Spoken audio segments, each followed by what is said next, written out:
ගඩොලින් ගඩල ගොඩනැගෙන තැන දහසක් බලාපොරොත්තු සිටින පොඩි වැදගත්තන ආදරය කරුණාව රැකවරණ පිරුණු තැන අපි එතනට කියනවා පාසලක් කියලා. අපේ පාසලක් ඒ වගේ බොහෝ පරම්පරාවන් පස් කරමින් අලුත් අලුත් දේ කරමින් දරුදරියන් රැසකගේ අනාගතය ඔබනනු අපූරු විදිනවා. ඉතින් පාසල් මාධ්‍ය සංස්කෘතිය අලුත් කරමින් අද තම ආකාරයට ආරම්භ කරන සූත්‍රවන්නේ සතතිය මංගල සාකච්ඡාව වැඩසටහන.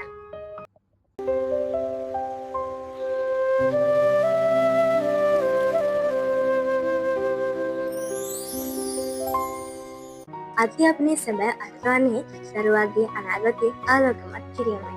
ඉතින් ඒ වෙනුවෙන් දේවාරය නොබලා කැපවෙන අප පාසලේ ගරු විදුහල්පතිතුමිය වන තුෂාර ජයසිංහ ගරු විදුහල්පතිතුමිය අද දවසේදීත් අපේ සතතිය මංගල සාකච්ඡාවේ වැඩසටහනට මේ ආකාරයට සම්බන්ධ වෙලා ඉන්නවා. ආයුබෝවන් ගරු විදුහල්පතිතුමිය. ආයුබෝවන්. අපේ මේ කතා බහට ආරම්භයක් විදිහට ගරු විදුහල්පතිතුමියනේ මම කැමති ඔබතුමියකින් දැනගන්න ඔබතුමිය අධ්‍යාපන ක්ෂේත්‍රයේ වෘත්තියක් වශයෙන් තෝරා ගැනීමට විශේෂ හේතුවක් තිබෙනවාද?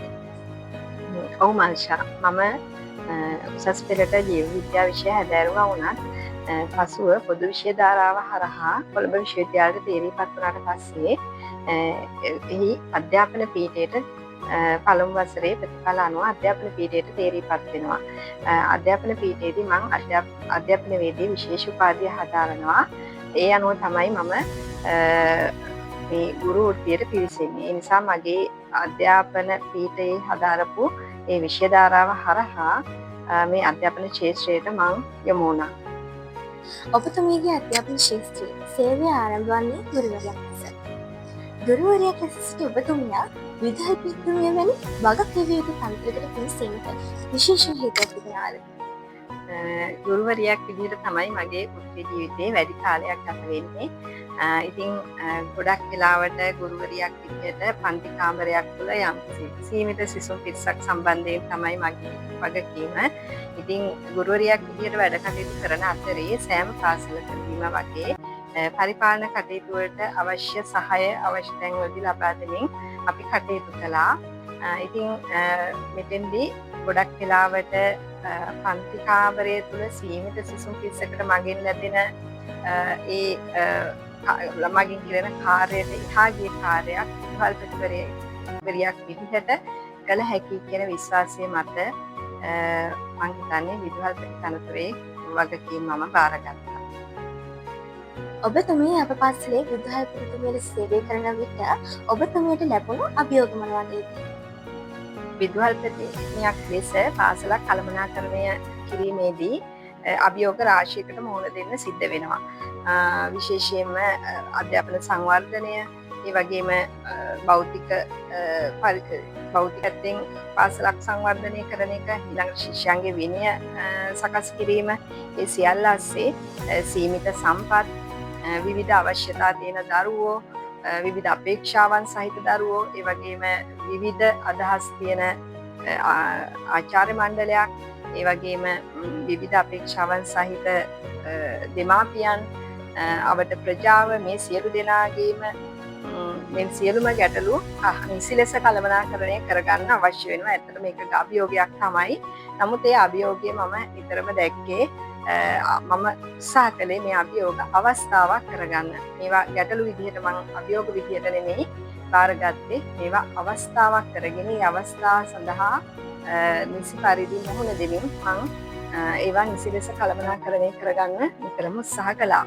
මේ කටයුත්තේදී විශේෂයෙන්ම මේ දරුවන්ගේ සහාය, ඒ වගේම ආචාර්ය මණ්ඩලයේ සහාය, දෙමාපියන්ගේ සහාය වගේම බාහිර ප්‍රජාවගේ සහායත් මට උපරිමයෙන් ලැබුණා. ඒ නිසා මට මේ කාර්යයන් ජය ගන්න පුළුවන් වුණා කියලා මම විශ්වාස කරනවා. පාසල් කළමනාකරණ නායකත්වයේ තුළ ඔබතුමිය මුහුණ දුන් අභියෝගයක තියෙන රස මතක අපි දැනගන්න කැමතියි. ඉතින් ඒ පිළිබඳව මතක් කරලා. ඔව් මාර්ෂී, රසවත් මතක නම් ගොඩක් තියෙනවා. අපි ඒ අතරින් ආසන්නම මතකයක් අවදි කළොත් අපේ දරුවෝ පිරිසක් ශ්‍රමදානයක් වෙලාවකදී පත්වෙච්ච අපහසුතාවයක් සම්බන්ධ මතකයක් මට සිහියට එනවා.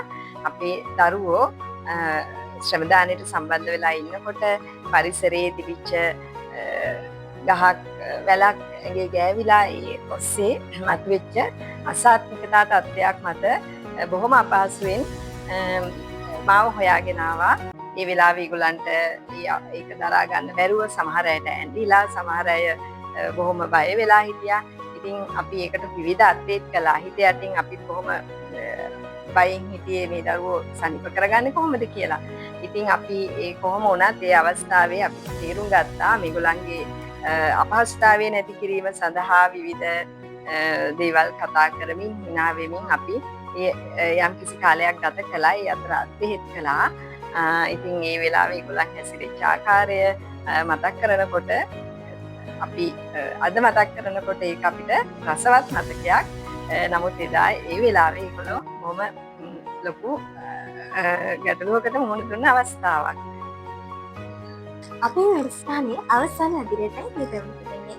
ඉතින් ගල් විදුහල්පති තුනේදී මෑත කාලීන අධ්‍යාපන ශාස්ත්‍රයෙන් සමුගන්නට බලාපොරොත්තු වන ඔබතුමිය අධ්‍යාපනයේ නිවැරදි මාතෘකාව වන අපේ සහෝදර සහෝදරියන්ට ලබා දෙන හොඳම පණිවිඩය කුමක්ද? අධ්‍යාපන ශාස්ත්‍රයෙන් සමු ගැනීමක් කියලා එකක් නම් මම දකින්නේ නැහැ. හේතුව පුතේ අපි ජීවිතේ මට දරුවන්ට දෙන්න පුළුවන් ලොකුම උපදෙස උනත් අපි ජීවිතේ හැමදාම ඉගෙන ගන්නවා. ඒ අධ්‍යාපනය අපි අත්හරින්න හොඳ නැහැ. ඒකට ඉගෙනීමට වයසක් කාලයක් තැනක් සීමාවක් තියාගන්න ඕනේ නැහැ. ඉතින් අපි ජීවිත කාලෙම යම් යම් දේවල් ඉගෙන ගන්නවා. මේ අධ්‍යාපනය තුළින් අපි අපේ ජීවිත ජය ගන්න පුළුවන්. මම ඒක මේ අපේ දරුවන්ට ආදර්ශයෙන්ම ඒක මං කියනවා විතරක් නෙමෙයි ආදර්ශයක් වෙනවා.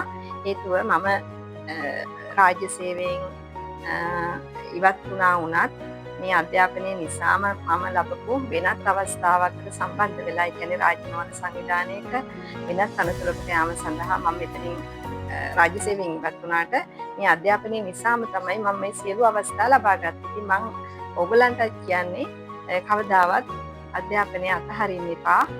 ඒ හරහා අපිට ලබාගත හැකි බොහෝ දේවල් තියෙනවා.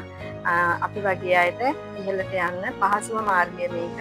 ඒ නිසා ඔබත් ජීවිතේ හැමදාම මේ ඉගෙනීම කියන එක අතහරින්න එපා. ඉතින් අද අපේ මිශ්‍ර ශිෂ්‍ය කතාබහ වෙනුනේ හතපාංගුර මහා විද්‍යාලීය දියමුවානන් වල ගරු තුෂාර ජයසිංහ විදුහල්පතිතුමිය සමගයි. ඉතින් ඔබතුමියට බෙහෙවින් ස්තුති වෙනවා අපේ සමගිය මංගල සාකච්ඡා වැඩසටහනට සම්බන්ධ වුණාට. නැවතත් මේ වගේ රසවත් වැඩසටහනක හමු වෙන බලාපොරොත්තු වෙන අදට අපි සමගන්නවා. ඔබ සැමට සුබ දවසක්. ආයිබෝවන්.